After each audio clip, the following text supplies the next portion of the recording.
This is not the most elegant way to do it, but I thought that would probably be the easiest way because we know we can put a tab. What I had to do was monkey with the width of this box so that when it got to more digits, it would show all the digits here and not kick it to the next line, but not be so far that it would show the tab and then not the next number. So it was just playing around with that. If we put a number here, the reason I said 150, and now notice this has counted to 150, and it could have gone to 152. But just the size of the box, the size of the font, the size of the tab, I just said, well, let's just make sure they can see everything.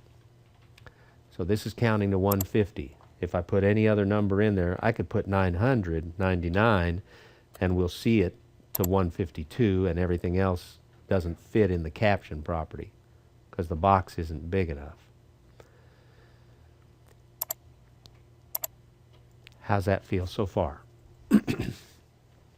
A loop that counts up to their number. Now, again, this is not all that useful, but it shows us how loops work and how we can ask the user to specify when it ends or how far they want to go to do something, how many times you want to do this. Let's do the if-then. Their number has to be between 1 and 150, okay? It would probably be nice to tell them that in the label, wouldn't it? Rather than slap their hand after they do something they didn't know they weren't supposed to do. So let's go back to the code, actually to the form, and I'm going to change this label. Instead of saying enter your number, I'm going to change the caption, and we can change it right in the label. Let's say enter a whole number between 1 and 150.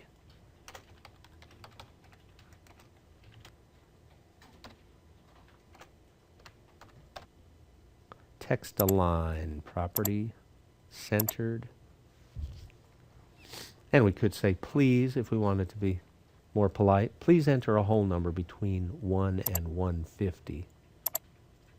And you can spend all day trying to make it look just right, but I'm not going to, as long as it's close. All right, enter a whole number between 1 and 150. Now, how are we going to make sure that we don't let them see anything unless that is indeed the case? What we're trying to do is ensure that the user enters a number between 1 and 150. And the directions say to use an if-then-else structure to ensure that. So, where should we put that if-then-else structure? At what point in the code? Depends on if you want to let them make a mistake. If you want to assume they're going to do it correctly the first time, then you could do it after the end user equals the number. But if you want to avoid it, then you put it. I'd put it before when the form loaded up. The text box or message box would come up when form to tell what to enter. That way they wouldn't mess up. Well, they still could, though. Well, yeah, if they didn't pay attention to instructions.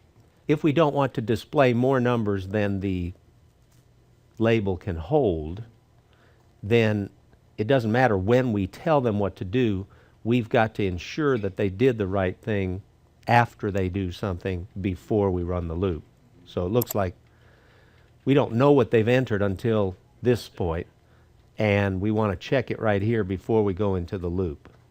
So let's put our if-then-else right after they enter their number, and we grab it and put it in int user. Of course, if they put more than 32,000 whatever that an int holds, then it would blow up and say overload. But let's do data validation. Now, if we were in Excel, in a cell, we could put data validation on it and make sure that it's between 1 and 150 before we even let them click the button, before we even let them get off the cell. So we do our validation in code. So we're going to use an if-then-else, and let's say if int user A lot of ways we could do this. We want to say the bad case, right?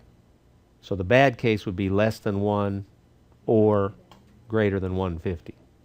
So I'm going to say if int user less than 1 or int user greater than 150, then what do we want to do? Give them a message box. We'd want to give them a message box, MSG BOX, and the prompt is going to be, please enter a whole number between 1 and 150. There we go. As soon as I hit the comma, then it shows me what all my options are for the buttons. I would like the VB critical. That's the one that gives you the red X and makes a noise. I think that's about all we need. We don't need anything other than an OK button. Title is going to be invalid entry, exclamation point. That's the title of the message box. And looks like that might be all we need. What else would we want to do? We would want to set the focus back to the text box. So txt, what was the name of it? Number dot set focus. And then I believe we would want to exit the sub. We don't want to get to that loop. And then we want to end our if. So we really don't need an else. So we're going to exit the sub if they do that. Now we could have said else and then do the loop.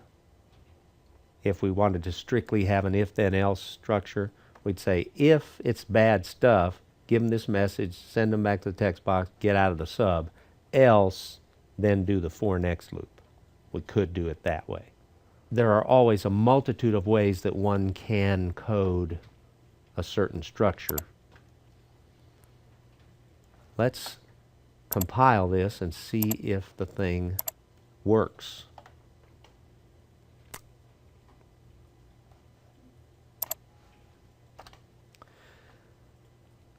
Let's try the border lines. Here's a 1. Count to my number, it counts to 1. I'll try 150. Count to my number, it counts to 150. I'll try something in the middle. 47.7. What's the val function going to do to that? Should round it up to 48. I asked the wrong question. The val function would leave it 47.7. The int user will round it up to 48. When you try to stick that decimal into a memory location that only holds integers, it'll round it to the nearest integer. So this should count to 48, and it does. Okay, now let's try invalid stuff. Let's try a 0. Please enter a whole number between 150. We click OK. It goes back here, but it didn't get rid of that. So that would be a little tweak we could do. We set the focus back to the box, but now we gotta figure out how to erase or remove what's there. Ah, we really should remove that, shouldn't we? Because you don't want to have something here that doesn't match something that's showing there. So let's go back to our code. Before we exit the sub, we want to get rid of all the stuff that's in that label, don't we? How would we do that? So, yeah, the name of that. And then hopefully when we hit the period, it's gonna pop up a list of properties or methods. Could be. It could be. What's our label? LBL display. Yes. Yep. Mine label results. Yeah, it doesn't really matter. It's got a caption property, right? And we want to set the caption equal to empty string.